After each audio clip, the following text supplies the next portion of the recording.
وسلم دائما أبدا على حبيبك خير الخلق كلهم مولاي صل وسلم دائما أبدا على حبيبك. Assalamualaikum warahmatullahi wabarakatuh.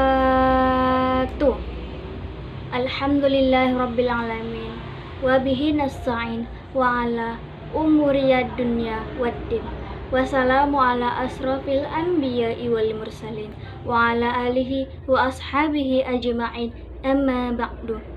Yang pertama-tama dan yang paling utama, marilah kita panjatkan puja dan puji syukur kita atas kehadirat Allah Subhanahu wa Ta'ala, yang mana kita masih diberi kesehatan jasmani maupun rohani, sehingga kita masih dapat bertemu dengan Ramadan tahun ini dan masih dapat berkumpul dengan keluarga-keluarga yang kita cintai.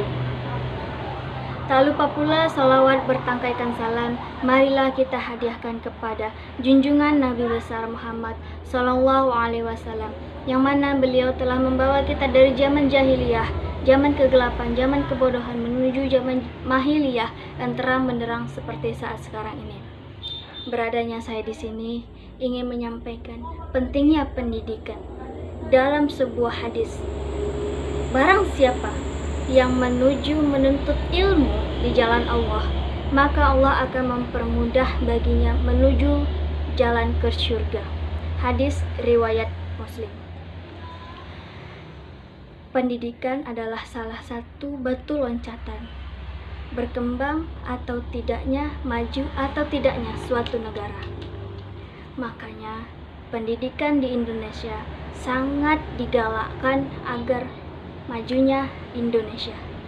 Hari Pendidikan atau Aridiknas jatuh pada tanggal 2 Mei 2021 yang bertepatan dengan tanggal lahir Bapak Ki Hajar Dewantara selaku pelopor Hari Pendidikan di Indonesia.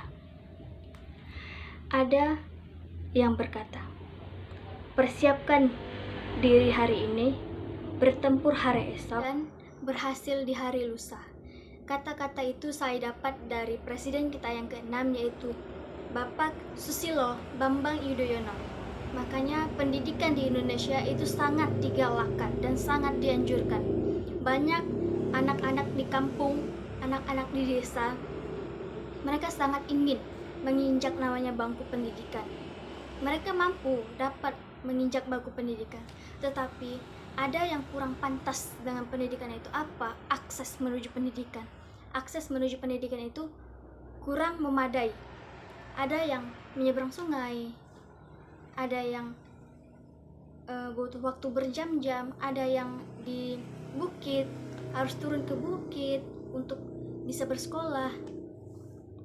Jadi kita juga harus memperhatikan pendidikan anak-anak yang ada di desa, yang ada di kampung, sehingga anak-anak di kota ini termotivasi dengan anak-anak yang ada di desa dan di kampung.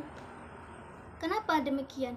Karena anak-anak di kota sudah mendapatkan fasilitas yang memadai, transportasi yang memadai. Itulah makanya suatu negara yang maju itu terdapat orang-orang yang berpendidikan di dalamnya, orang-orang yang berakhlak mulia di dalamnya, orang-orang yang ber-IQ tinggi di dalamnya. Kemiskinan itu tidak dapat dilepaskan dari sebuah kebodohan.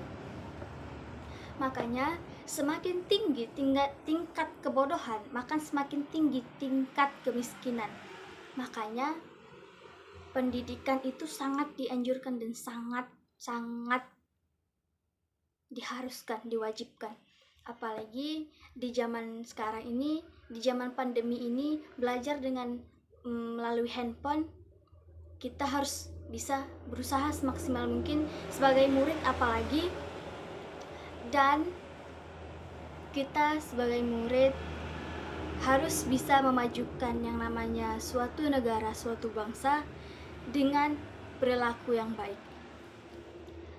Saya juga Sebagai murid masih banyak kekurangan, tapi bagaimana cara saya ingin memajukan suatu negara. Sekian dari saya, wabillahi taufik wal hidayah. Wassalamualaikum warahmatullahi wabarakatuh.